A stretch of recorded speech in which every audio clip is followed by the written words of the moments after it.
नमस्कार, आप देख रहे हैं हिंद भारत और मैं हूं आपके साथ योगेश शर्मा। तो आज हम बात करेंगे कि आखिर नक्सलवाद है क्या। गौरतलब हो कि छत्तीसगढ़ के बीजापुर में हुए नक्सली हमले ने पूरे देश को झंझोर के रख दिया था। तो सवाल उठता है कि आखिर ये नक्सली कौन है और ये नक्सलवाद क्या है। नक्सलवाद देश की एक बड़ी समस्या है।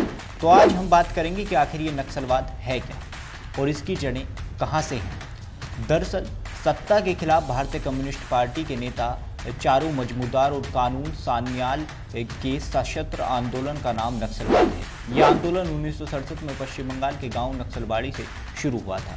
मजमूदार चीन के कम्युनिस्ट नेता माओ त्से तुंग के बड़े प्रशंसक थे। वे मानते थे कि भारतीय मजदूरों और किसानों की दुर्दशा के लिए सरकारी नीतियां जिम्मेदार हैं, जिसके कारण उच्च वर्गों का शासन तंत्र और फलस्वरूप कृषि तंत्र पर वर्चस्व स्थापित हो गया, जहां उनका मानना था कि इस न्यायहीन दमनकारी वर्चस्व को केवल सशस्त्र क्रांति से समाप्त किया जा सकता है।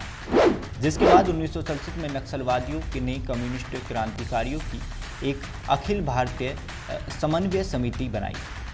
इन विद्रोहियों ने औपचारिक रूप से स्वयं को भारतीय कम्युनिस्ट पार्टी से अलग कर लिया और सरकार के विरुद्ध भूमिगत होकर सशस्त्र लड़ाई छेड़ दी। जिसके बाद 1971 में आंतरिक विद्रोह और मजमूदार की मृत्यु के बाद यह आंदोलन एकाधिक शाखाओं में विभक्त होकर कदाचित अपने लक्ष्य और विचारधारा से विचलित हो गया।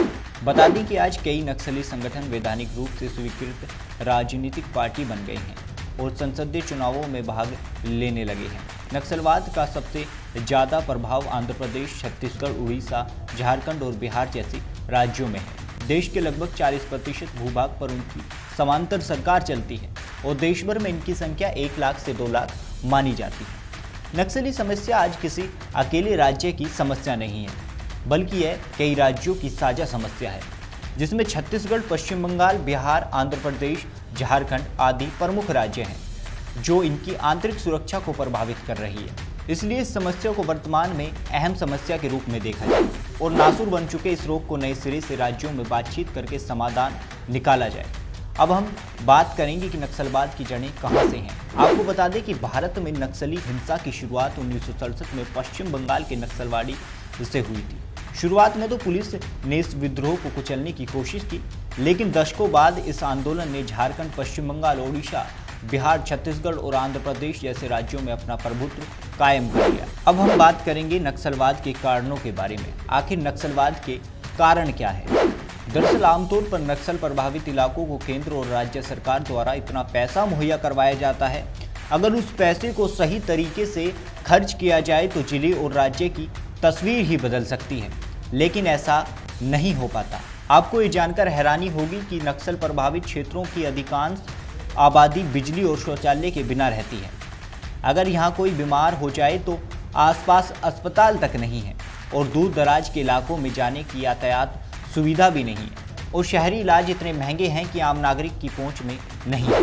इसका तात्कालिक कारण ये है कि ना तो व्यवस्था सुधर रही है, ना ही सुधरने का कोई संकेत है। यह आंदोलन दिन प्रतिदिन बढ़ता ही जा रहा है। इसमें होने वाली राजनीति को देखकर सोचना पड़ता है कि वर्ग संघर्ष के पीछे राजनीति है या राजनीति के कारण वर्ग संघर्ष बढ़ रहा है। वहीं किसानों की भूमि सुधार की मांगों को लेकर उठाने वाले यह आंदोलन का आरोप है कि भारत में भूमि सुधार की रफ्तार काफ़ी धीमी है और आंकड़ों में कहा गया है कि चीन में यह दर 4.5%, जबकि जापान में 33%, लेकिन भारत में आबादी में केवल 2% जमीन का आवंटन हुआ। नक्सलियों का विस्तार इसलिए हो रहा है क्योंकि आदिवासियों की समस्याओं को आज ठीक तरीके से समझा नहीं गया है। बता दें कि नक्सलवादियों के इतने शक्तिशाली होने के पीछे भी आदिवासियों का ही सहयोग है। चाहे नक्सली ऑपरेशन हो या नक्सल विरोधी ऑपरेशन, इन दोनों ही स्थिति में सबसे ज़्यादा पीड़ित आदिवासी समुदाय ही है। इसके पीछे का कारण ये भी है कि पुलिस नक्सलियों पर छोटी मोटी बातों जैसे सूखी लकड़ी उठाना, चारे के लिए पत्तियां तोड़ना इत्यादि को लेकर मुकदमे दर्ज कर लेती, जिसमें 1 लाख से ज़्यादा मामले ऐसे ही लंबित पड़े हैं जिनका कोई ठोस आधार भी नहीं है, लेकिन फिर भी आदिवासी इनसे पीड़ित हो रहे हैं। यही वजह है कि आदिवासियों का पुलिस पर से विश्वास उठ गया है और वो नक्सलियों का साथ देने लग गए हैं। दरअसल आदिवासी क्षेत्रों में मूलभूत सुविधाएं, स्वास्थ्य, शिक्षा, रोजगार, आवास की स्थिति दलितों से बदतर है।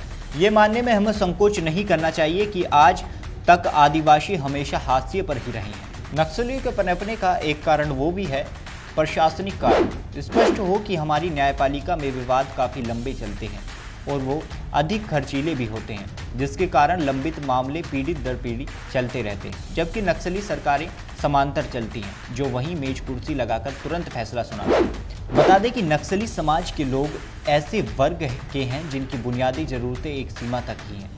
दरअसल व्यवस्था चलाने वाले अधिकारी और सरकार भ्रष्टाचार के कारण इनकी आम ज़रूरतें भी पूरी नहीं कर पाते, जिस कारण इस मजबूरी का फ़ायदा उठाकर लोग हथियार उठाने लग गए हैं और लोगों को जन्म देने का श्रेय नेता कानून और मीडिया को ही जाता है। दरअसल मीडिया वालों ने नेता और कानून के इस खेल में नक्सलियों के अधिकार की लड़ाई को अपराध की प्रवृत्ति बनाकर हमेशा पैसों वालों का ही साथ दिया और इन आम लोगों को समाज और देश के दुश्मन बताकर नक्सलवादी नाम दे दिया है।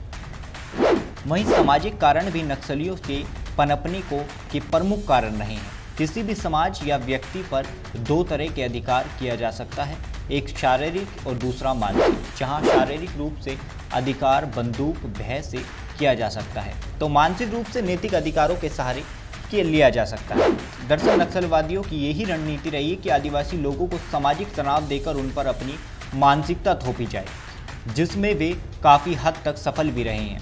आदिवासियों की अज्ञानता का एक और भी कारण है, जिससे उन्हें अपने अधिकारों का ज्ञान नहीं हो पाता, जिसके कारण ये नक्सलियों का साथ देकर अपने रास्ते से भटक जाते हैं। अगर इस मसले पर सरकार द्वारा उठाए गए कदमों की बात करें तो सरकार इस समस्या पर समय समय पर कदम उठाती रहती है। अगर इस समस्या की बात करें तो सरकार को नक्सलवादी समस्या को हल करने में विश्वास बहाली समझौते पर काम करना चाहिए, ताकि नक्सलवादियों को सही दिशा मिल सके, जिसके लिए दोनों ही पक्षों को एक साथ बैठकर बातचीत की शुरुआत करनी चाहिए।